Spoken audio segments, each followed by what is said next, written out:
तो गाइस आज हम एक्सप्लेन करने वाले हैं पुष्पा 2 मूवी को। बहुत ही शानदार मूवी है, जितनी भी तारीफ करूँ ना मैं उतनी ही कम है। तो बिना टाइम वेस्ट किए चलिए स्टार्ट करते हैं इसकी एक्सप्लेनेशन। तो मूवी की स्टार्टिंग में हम कुछ अनजान कंटेनर्स को देखते हैं जिन्हें जापान लेकर के आया जाता है और उन कंटेनरों के अंदर लाल चंदन की लकड़ियां भरी हुई होती है और साथ में एक कंटेनर के अंदर पुष्पा भाव भी होते हैं। अब जब जापानीजों को ये दिखाई देता है कि उन लाल चंदन की लकड़ियों के अंदर एक बंदा मौजूद है तो वो पुष्पा भाव को पकड़ करके उल्टा टांग देते हैं, लेकिन जैसे तैसे करके पुष्पा भाव अपने हाथ छुड़ा लेते हैं और इन जापानियों से फाइट करने लगते हैं। जापानीजों से फाइट करने के दौरान ये मालूम चलता है कि दरअसल इन लोगों ने लाल चंदन की लकड़ियां तो अपने पास रखी थी लेकिन कई दिनों से पेमेंट नहीं कर रहे थे, जिस वजह से पुष्पा भाव को यहाँ पर आना पड़ा। और इसके बाद हमारे पुष्पा भाव के लोगों से काफी तगड़ी फाइट हो जाती है और काफी तगड़ी फाइट करने के बाद फाइनली सबसे लास्ट में पुष्पा को गोली लग जाती है और जिस वजह से वो समुद्र में गिर जाता है। लेकिन तभी यहाँ पर एक छोटा सा ट्विस्ट आ जाता है क्योंकि यहाँ मालूम चलता है कि ये तो एक सपना था। इस सपने को हमारे पुष्पा भैया ही देख रहे थे। खैर उसके बाद कहानी थोड़ा सा प्रेजेंट में चलती है और अब हमें पता चलता है कि पुष्पा भाव सिंडिकेट का लीडर बन चुका है और लाल चंदन की लकड़ियों को कहां पर भेजा जाना चाहिए ये सब कुछ पुष्पा डिसाइड करता है। यहाँ पर हम कह सकते हैं कि पुष्पा का पूरी तरीके से चारों तरफ राज चल रहा था, लेकिन यहाँ पर उसके बहुत सारे दुश्मन बन जाते हैं और उन दुश्मनों में सबसे पहले नंबर का जो दुश्मन होता है वो होता है भंवर सिंह शेखावत, जो कि एक आईपीएस होता है, जो कि आपने पुष्पा 1 मूवी में के लास्ट में देखा होगा, जिसको पुष्पा ने नंगा करके दौड़ाया था। तो अपनी बेइज्जती का बदला लेने के लिए अब शेखावत कुछ भी कर सकता है और इसीलिए वो एक प्लान बनाता है। जब पुष्पा के बंदे जंगल में जाकर लाल चंदन की लकड़ियों को काटते हैं तो यहाँ पर भंवर सिंह शेखावत भी मजदूर के रूप में उनके साथ मिल जाता है। जैसे ही वो लोग वहां पर पहुंचते हैं तो वो सभी को यहाँ पर अरेस्ट कर लेता है क्योंकि लाल चंदन की तस्करी में हमेशा पुष्पा बच रहा करता था क्योंकि उसके पास कोई भी सबूत नहीं थे। शेखावत इन मजदूरों को बुरी तरीके से मारता है और इन सभी को 230 मजदूरों को जेल में डाल देता है। तो गाइस इसके बाद यहाँ पर एंट्री होती है हमारे पुष्पा भाव की। तो गाइस पहले जो पुष्पा भाव की एंट्री हुई थी कंटेनर के अंदर वो तो केवल उसका सपना था और अब यहाँ पर रियल में एंट्री होती है। यहाँ पर हमारे पुष्पा भाव पुलिस स्टेशन के अंदर पहुंचते हैं लेकिन वहां पर शेखावत मौजूद नहीं था, लेकिन कुछ इंस्पेक्टर मौजूद थे। तो गाइस पुलिस स्टेशन में हमारे पुष्पा मजदूरों को लेने नहीं आए थे बल्कि सिर्फ और सिर्फ सीनू को लेने के लिए आए थे क्योंकि आज उसकी शादी है। जब पुष्पा यहाँ से सीनू को लेकर जाने लगता है तो वो देखता है कि सीनू के ऊपर बहुत सारे चोट के निशान हैं। जब उसने अपने सारे मजदूरों को देखा तो उसका दिमाग खराब हो गया क्योंकि पुष्पा के सारे मजदूरों को शेखावत ने जंगल में बुरी तरीके से पीटा था। ये देखकर पुष्पा को बहुत बुरा लगता है और वो पुलिस इंस्पेक्टर से कहता है कि मेरे लोगों पर हाथ उठाना मतलब पुष्पा पर हाथ उठाना, इसीलिए अब मैं अपने सारे मजदूरों को लेकर के यहाँ से जा रहा हूँ। ये देखकर इंस्पेक्टर और बाकी पुलिस वाले कहते हैं कि अगर आप इन सभी लोगों को यहाँ से लेकर चले जाएंगे तो साथ ही हमारी नौकरी भी चले जाएगी। और ये सुनकर पुष्पा इनसे कहता है कि आज से तुम्हारे रिटायरमेंट तक जितना भी पैसा तुम जोड़ने वाले हो उन सारे पैसों को मैं, मतलब ये है कि सीधा सीधा आज तुम लोगों का रिटायरमेंट हो रहा है। और पुष्पा उन सभी का रिटायरमेंट कर देता है और जब शेखावत पुलिस स्टेशन पहुंचता है तो वहां पर कोई भी मौजूद नहीं था और वो समझ गया था कि ये सब कुछ पुष्पा ने किया है और बाकी के लोगों को भी उसने खरीद लिया है, यानी कि उसके स्टेशन के जितने भी पुलिस वाले थे सबको पुष्पा ने खरीद लिया था। आगे हम देखते हैं कि यहाँ पर हमारे पुष्पा भाव इलीगल काम तो करते हैं लेकिन साथ में वो अपने मजदूरों का बहुत ज्यादा ख्याल रखते हैं और साथ ही साथ वो अपनी पत्नी श्रीवल्ली को भी बहुत ज्यादा प्यार करता है। अगले दिन हम देखते हैं कि श्रीवल्ली मंदिर में पूजा करने के लिए जाती है और भगवान की मूर्ति के लिए कुछ गहने और मुकुट लेके जाती है। तो उसी मंदिर में पुष्पा का सौतेला भाई मुरली भी मौजूद होता है और वो श्रीवल्ली से कहता है कि तुम पूजा तो कर रही हो लेकिन क्या तुम्हारे पास खुद का कोई गोत्र है, यानी कि क्या तुम्हारा खुद का कोई सरनेम है। तो यहाँ पर हम सीधा सीधा बोल सकते हैं कि वो उसको नीचा दिखाने की कोशिश कर रहा था, लेकिन यहाँ हम देखते हैं कि मुरली की एक बेटी होती है जिसका नाम कावेरी होता है और वो बहुत ही पसंद करती है पुष्पा को और श्रीवल्ली को। वो उसे चाची कहकर बुलाती है और उन लोगों के साथ रिश्ता भी निभाना चाहती है, लेकिन मुरली अपनी बेटी से मना करता है कि वो श्रीवल्ली से बात ना करे। खैर उसके बाद हमारा सीन शिफ्ट होता है पुष्पा और श्रीवल्ली के ऊपर, जहाँ पर हम देखते हैं कि पुष्पा श्रीवल्ली की सारी बातें मानता है और आज पुष्पा सिंगप्पा के साथ मिलकर सीएम से मिलने जाने वाला है और इसीलिए श्रीवल्ली यहाँ पर पुष्पा से कहती है कि अगर तुम जा ही रहे हो तो सीएम के साथ एक फोटो भी खिंचवा लेना ताकि मैं उसे फ्रेम कराकर हॉल में लगा सकूं। तो यहाँ पर पुष्पा भी अपनी पत्नी से वादा कर देता है कि वो उसके लिए एक फोटो जरूर लेके आएगा और ये बोल के वो वहां से चला जाता है। लेकिन जब वो वहां पर पहुंचता है तो वहां तो कुछ और ही हो गया था। पुष्पा भले ही सिंडिकेट और सीएम को फंडिंग देता है लेकिन सीएम यहाँ पर पुष्पा के साथ फोटो क्लिक नहीं करवाता है। सीएम का मानना था कि जूती को पैरों में ही रखना चाहिए, उसे कभी भी हाथ में नहीं पहनना चाहिए। उन्होंने श्रीवल्ली के बारे में भी एक दो बातें बोल दी थी और ये देखकर यहाँ पर पुष्पा को बिल्कुल भी अच्छा नहीं लग रहा था। बाहर आने के बाद पुष्पा ने सिद्धप्पा से कहा कि अगर आप सीएम होते तो आप क्या मेरे साथ फोटो क्लिक करवाते। जिसके बाद सिद्धप्पा कहता है कि भाई तू मेरा भाई है और चाहे मैं कोई भी बन जाऊं मैं तेरे साथ फोटो जरूर क्लिक करवाऊंगा। और ये सुनकर के पुष्पा उसे कहता है कि आप सीएम बनने की तैयारियां शुरू कर। जिसके बाद पुष्पा सिद्धप्पा से एकदम सीधा सवाल पूछता है कि सीएम बनने के लिए लगभग कितने रुपए की जरूरत पड़ेगी, जिस पर सिद्धप्पा यहाँ पर कहता है लगभग 1 करोड़ रुपए की जरूरत पड़ेगी और पुष्पा यहाँ पर उनसे कहता है कि मैं तुम्हें 500 करोड़ दूंगा लेकिन सीएम तुम्हें ही बनना होगा। इसके बाद पुष्पा सिद्धप्पा को सेंट्रल मिनिस्टर के पास भेजता है उससे बात करने के लिए। इसके साथ एक सोफा भी भिजवाता है जिसके अंदर 225 करोड़ रुपए होते हैं और जब सिद्धप्पा ये सारी चीजों को देखता है तो वो पुष्पा से कहता है कि पानी की तरह पैसा बहाना ठीक नहीं है, हमें पैसे को बचाना होगा। और वो पुष्पा से बोलता है कि 500 करोड़ ऐसे ही नहीं मिल जाते हैं। जिसके बाद पुष्पा के पास कुछ प्लान्स होते हैं जिनको वो सिद्धप्पा के लिए बताता है और वो कहता है कि अब आपका पुष्पा नेशनल नहीं रहा है बल्कि इंटरनेशनल हो गया है।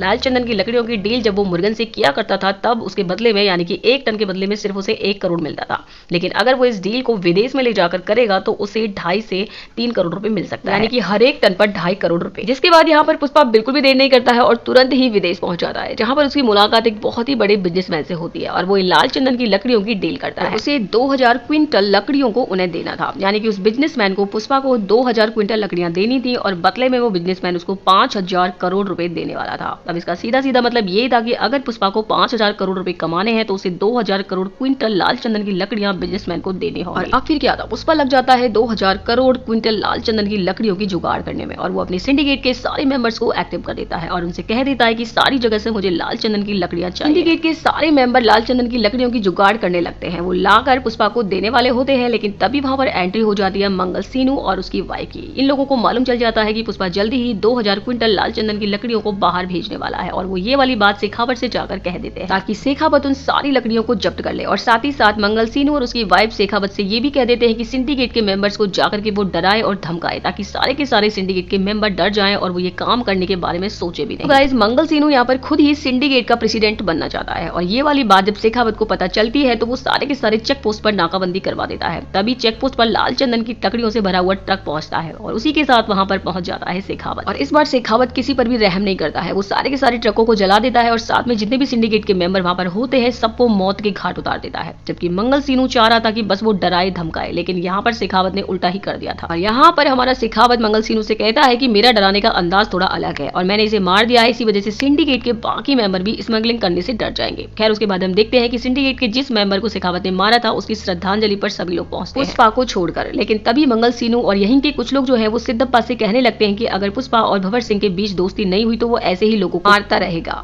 और अगर ऐसा ही चलता रहेगा तो फिर पुष्पा को प्रेसिडेंट से हटा देना चाहिए। लेकिन सिद्धप्पा ये होने देने वाला नहीं था, इसलिए सिद्धप्पा तुरंत ही भंवर सिंह के पास पहुंच जाता है और वो उससे कुछ रिश्वत वगैरह देने की कोशिश करता है। लेकिन यहाँ पर भंवर सिंह मानने वालों में से बिल्कुल नहीं था। वो कहता है कि उसने मुझे नंगा दौड़ाया था और मैं उसे किसी भी हालत में छोड़ने वाला नहीं हूँ। तभी यहाँ पर सिद्धप्पा उससे कहता है कि अगर वो तुमसे माफी मांग ले और सभी के सामने सॉरी बोल दे तो क्या तुम उसको माफ कर पाओगे। और ये सुनने के बाद भंवर सिंह तुरंत ही हाँ कर देता है और कहता है कि पार्टी का इंतजाम करो ताकि सभी के सामने पुष्पा मुझसे माफी मांग सके। पार्टी का अरेंजमेंट कर दिया जाता है और पार्टी के दिन सभी लोग यहाँ पर पहुंच जाते हैं। सभी लोगों को ये देखना था कि आखिर पुष्पा भंवर सिंह से माफी मांगता है या फिर नहीं, क्योंकि पुष्पा आज तक किसी के सामने नहीं झुका है। क्या वो आज झुकने वाला था? यहाँ पर पुष्पा सिद्धप्पा और श्रीवल्ली और कटलेट के कहने पर और सिंडिकेट की भलाई के लिए यहाँ उसे माफी मांगने के लिए कह देते हैं। पुष्पा भी बहुत ज्यादा शराब के नशे में था, इसलिए वो भी सबके सामने भंवर सिंह से माफी मांग लेता है और ये सुनकर भंवर सिंह बहुत ज्यादा खुश हो जाता है। यहाँ तक कि जब पुष्पा उससे माफी मांग रहा होता है उस आवाज को भंवर सिंह रिकॉर्ड कर लेता है और बार बार इसी को सुन रहा था। लेकिन जब पुष्पा घर वापस जा रहा था तब उसे बहुत ही ज्यादा अजीब लगा और पार्टी के सारे लोग भी शॉक्ड थे कि आखिर पुष्पा ने सॉरी कैसे बोल दिया। और अब ये सॉरी वाला कांड होने के बाद पुष्पा को बहुत ज्यादा बुरा लग रहा था कि वो तो अपनी शक्ल को भी आईने में नहीं देख पा रहा था। उसे इतना तेज गुस्सा आ रहा था कि वो सभी को सड़क पर ही छोड़ देता है और कार को वापस घुमाकर उसी पार्टी में पहुंच जाता है। भंवर सिंह भी अब इस पार्टी से जाने वाला होता है, लेकिन तभी पुष्पा यहाँ पर आता है और भंवर सिंह को कार से टक्कर मार देता है। तो भंवर सिंह स्विमिंग पूल में जाकर गिरता है और फिर पुष्पा उसी स्विमिंग पूल में पेशाब भी करता है। भंवर सिंह को कुछ भी समझ नहीं आ रहा था कि आखिर ये सब कुछ क्या हो रहा है। फिर उसके बाद पुष्पा भंवर सिंह से कहता है कि पुष्पा एक ब्रांड है और वो किसी के सामने नहीं झुकता। वो उससे कहता है कि मैं तुम्हें चैलेंज करता हूँ, 2000 कुंटल लाल चंदन की लकड़ियों को वो देश से बाहर बेच कर रहेगा और अगर तेरे हाथ एक भी लाल चंदन की लकड़ी लग जाती है तो मैं तेरी पूरी जिंदगी मजदूरी करूंगा। ये सुनने के बाद भंवर सिंह बहुत ज्यादा गुस्सा हो जाता है और वो उसके चैलेंज को एक्सेप्ट कर लेता है। और उसके बाद वो सारे के सारे चेक पोस्ट पर जहां से गाड़ियां गुजरती हैं उन सारे के सारे चेक पोस्ट को भंवर सिंह पूरी तरीके से बंद कर देता है। लेकिन तभी भंवर सिंह ने ये देखा कि ब्रिज है उसके नीचे नदी है और वो पूरी तरीके से सूखी है क्योंकि गर्मियों का दिन था और वो समझ गया कि पुष्पा जरूर इसी नदी के द्वारा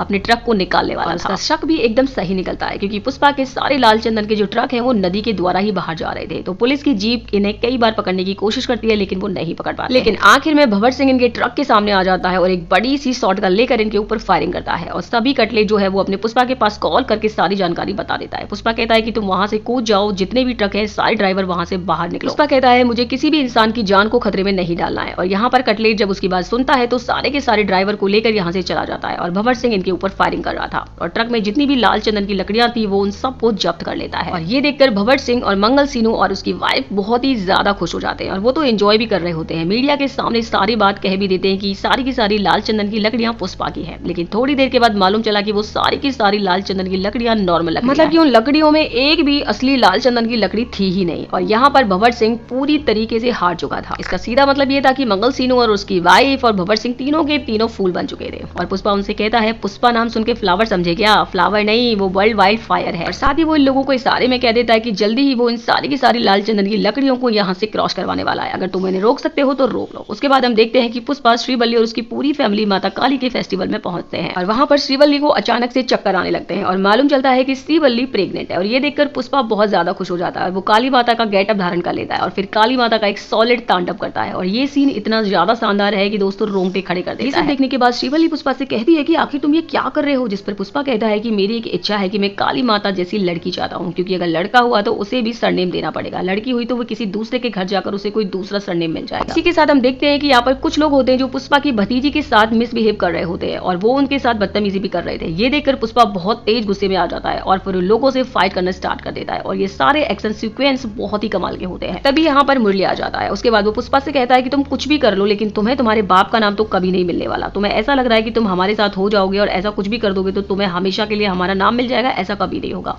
हमेशा तुम अनाथ थे और हमेशा अनाथ ही रहोगे। यहीं पर खड़ी श्रीवल्ली ये सारी की सारी बातें सुन रही होती है और इसलिए उसे बहुत ज्यादा गुस्सा आता है, जिसके बाद वो मुरली को काफी कुछ सुनाती है। खैर आगे हम देखते हैं कि मंगल सीनू और उसकी बीवी और भंवर सिंह शेखावत सीएम के पास पहुंच जाते हैं। उन्होंने बताया कि अगर ये लाल चंदन की लकड़ियां बॉर्डर क्रॉस कर जाती हैं तो तुम्हारे सीएम की गद्दी भी खतरे में पड़ जाएगी। इन 2000 क्विंटल लकड़ियों के बदले 5000 करोड़ पैसे आने वाले हैं और ये फंडिंग आने वाली है और ये सारी की सारी फंडिंग आपको सीएम पद से हटा सकती है। और जब ये वाली बात सीएम को पता चलती है तो वो तुरंत ही आदेश दे देता है कि वो लाल चंदन की लकड़ियों को बॉर्डर क्रॉस न जाने दे। तो अब ये सारी लाल चंदन की लकड़ियां रामेश्वरम से होते हुए श्रीलंका जाने वाली थी। ये रामेश्वरम से श्रीलंका सिर्फ 18 किलोमीटर की दूरी पर होता है, लेकिन तभी यहाँ पर भंवर सिंह शेखावत पहुंच जाता है, लेकिन वो लाल चंदन की लकड़ियों को पकड़ नहीं पाता क्योंकि ये सारी की सारी लकड़ियां एक बड़ी शिप के नीचे मौजूद होती हैं, जिस वजह से भंवर सिंह शेखावत इनका पीछा भी करता है लेकिन वो उन्हें पकड़ नहीं पाता है। तो वो माल डिलीवर हो जाने के बाद तुरंत सारा का सारा पैसा आता है और इन सारे पैसों को देख करके पुष्पा बहुत खुश हो जाता है और इन सारे के सारे पैसों को एमएलए के लिए सारे सोफों के अंदर भरा जाता है और सारे के सारे सोफों को एमएलए के पास भेज दिया जाता है। मतलब कि सारे के सारे एमएलए अब पुष्पा ने खरीद लिए। ये सब होने के बाद भंवर सिंह शेखावत को बहुत ही ज्यादा बुरा लग रहा था क्योंकि अब उसके हाथ में कुछ भी नहीं था। अब तो उसका ट्रांसफर होना भी एकदम तय था क्योंकि अब उसके पास सरकार भी नहीं रहेगी, सरकार भी पुष्पा की हो जाएगी। अब यहाँ पर वो बहुत ही गुस्से में लाल पीला हो जाता है और जो उसके पास नकली लाल चंदन की लकड़ियां थी जो कि उसने पहले पकड़ी थी वो उनमें आग लगा देता है और यहाँ पर उसने काफी सारी शराब भी पी हुई थी, जिस वजह से वहां पर ब्लास्ट हो जाता है और वो भी उस ब्लास्ट में मारा जाता है। हालांकि उसकी डेड बॉडी को बताया नहीं गया और ना ही ये बताया गया है कि वो मारा गया है। और फिर कुछ दिनों के बाद हम देखते हैं कि सीएम अब बदले जा चुके हैं और सीएम सिद्धप्पा बन चुका है और सिर्फ पुष्पा की वजह से, क्योंकि यहाँ पर पुष्पा ने सारे एमएलए खरीद लिए थे। जैसा कि पुष्पा ने वादा किया था 24 जुलाई को उसके घर पर सीएम खुद आएंगे और वो उनके साथ खाना भी खाएंगे और फोटो भी खिंचवाएंगे। तो आज है 24 जुलाई और सिद्धप्पा यहाँ आता है, फोटो खिंचवाता है और सिद्धप्पा यहाँ पर श्रीवल्ली से कहता है कि तुम्हारी फोटो की वजह से आज मैं सीएम बना हूँ। और पुष्पा ने आज का दिन इसलिए सेलेक्ट किया था क्योंकि आज श्रीवल्ली का जन्मदिन था और इसीलिए यहाँ पर एक छोटा सा सेलिब्रेशन भी होता है, सभी लोग इसे सेलिब्रेट भी करते हैं। तो भले ही सिद्धप्पा सीएम जरूर बन चुका था लेकिन पूरे राज्य पर पुष्पा राज कर रहा था और सभी लोग उसे बहुत ज्यादा मानने पूछने लगे थे। और फिर एक दिन पुष्पा की भाभी मतलब की मुरली की पत्नी जो है वो पुष्पा के घर आती है और वो उसे बताती है कि कावेरी को कुछ लोगों ने किडनैप कर लिया है और बदले में 1 करोड़ रुपए मांग रहे हैं और अगर उन्हें नहीं दिए तो वो कावेरी को मार डालेंगे। ये बात जब पुष्पा को मालूम चली तो वो पहले तो न्यूज चैनल वालों के पास गया और वहां लाइव आकर उसने उन लोगों से कहा कि अगर मेरी भतीजी कावेरी को कुछ भी हुआ तो मैं तुम्हें भगा भगा कर जान से मार डालूंगा। और वो आगे कहता है कि तुम लोगों के पास सिर्फ और सिर्फ 1 घंटा है, 1 घंटे के अंदर अगर तुम लोगों ने मेरी भतीजी को मेरे लिए नहीं सौंपा तो मैं तुम पर बिल्कुल भी रहम नहीं करूंगा और ना ही तुम्हें रहम की भीख दूंगा। तो तभी यहाँ पर एक बड़ा खुलासा होता है कि जिन लोगों ने उसकी भतीजी को किडनैप किया था वो लोग सेंट्रल मिनिस्टर का छोटा भाई होता है, मतलब कि सेंट्रल मिनिस्टर का भतीजा। इसलिए यहाँ पर सेंट्रल मिनिस्टर सिद्धप्पा से